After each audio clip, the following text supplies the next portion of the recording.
Assalamualaikum warahmatullahi wabarakatuh. Syukur alhamdulillah kawan-kawan sekalian, kembali kita jumpa di Juanda BKR Channel. Kali ini kita akan membacakan suatu penjelasan tentang hakikat penciptaan dalam kitab Rahasia Sufi yang ditulis oleh Syekh Abdul Qadir Jailani. Saudara kasihan, sebelum kita lanjutkan, saya berharap bahwa kita masih dalam keadaan sehat walafiat, dan semoga Tuhan selalu membimbing kita dan selalu memelihara kita di jalannya. Amin.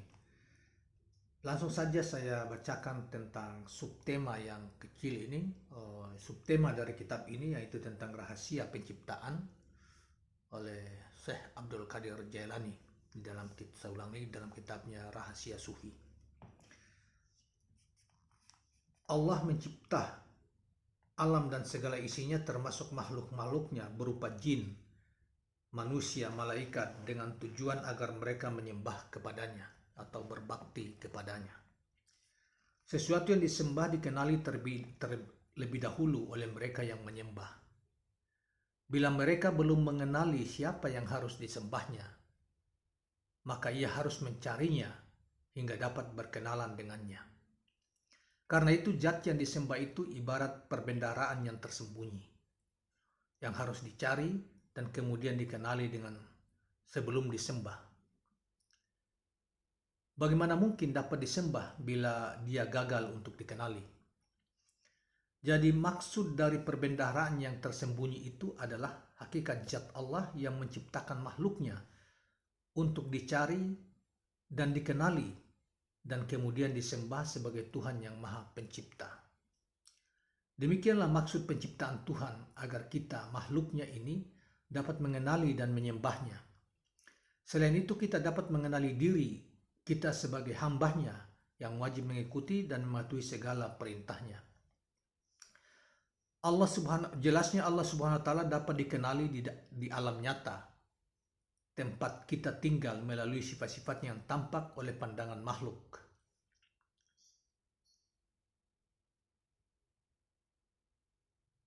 Melalui sifat-sifatnya yang tampak oleh pandangan makhluknya. Semua yang ada di dunia ini dan terlihat oleh mata kita menunjukkan wujud Tuhan yang mesti kita kenali.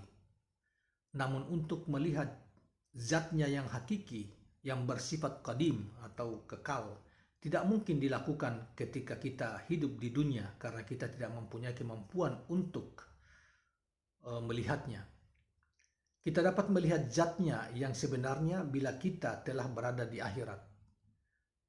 Di sana kita dapat memandang Allah secara langsung sebagaimana yang dikehendakinya, dan yang mampu melihat zat itu adalah mata anak hati atau mata hati bagi kita. Allah berfirman dalam Al-Quran surat Al-Qiyamah ayat 22-23,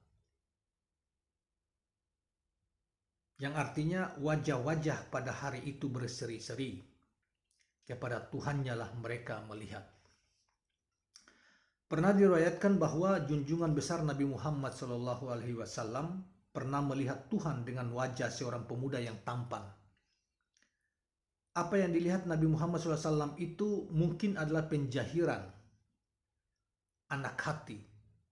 Saya ulangi, apa yang dilihat oleh Nabi Muhammad itu mungkin adalah penjahiran anak hati atau ruh suci. Bayangan itu adalah cermin. Cermin adalah alat untuk melihat sesuatu yang tidak dapat dilihat.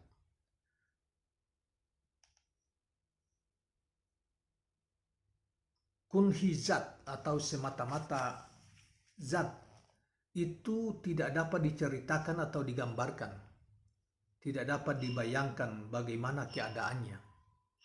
Bayangan adalah cermin, meskipun yang tampak sebagai bayangan itu bukan cermin, dan bukan pula orang yang berkaca di depan cermin itu.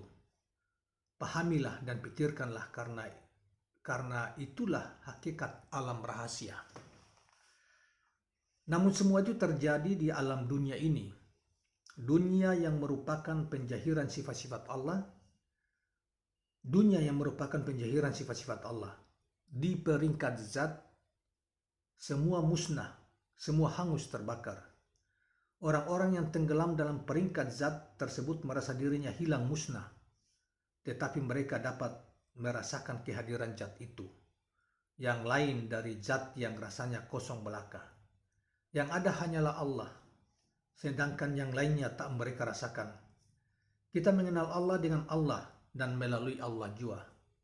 Kita mengenal Allah dalam cahayanya dan dengan cahayanya juga. Hakikat manusia adalah rahasia cahaya itu. Karena itulah dikatakan bahwa insan adalah rahasia Allah dan Allah adalah rahasia insan. Ada beberapa ahli sufi, yakni orang-orang yang telah menghayati kehidupan sufi, yang mengatakan aku mengenali Allah dengan Allah, yaitu pengenalan yang berlaku di dalam cahayanya dan dengan cahayanya.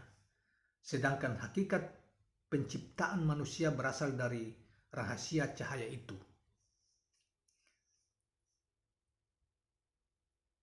Allah Subhanahu wa taala melahirkan hakikat ini, meneruskannya melalui lisan nabinya sallallahu alaihi wasallam dalam sebuah hadis qudsi yang berarti insan itu adalah rahasiaku dan aku adalah rahasianya. Saudara sekalian, demikianlah cuplikan atau uraian singkat dari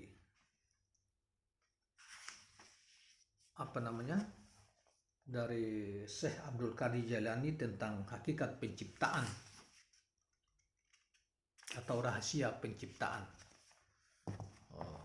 Insya Allah di waktu yang lain kita akan cuplikan lagi uraian-uraian yang lain di dalam kitab ini. Terima kasih dan jangan lupa tekan tombol subscribe, like, and komen di channel ini. Assalamualaikum warahmatullahi wabarakatuh.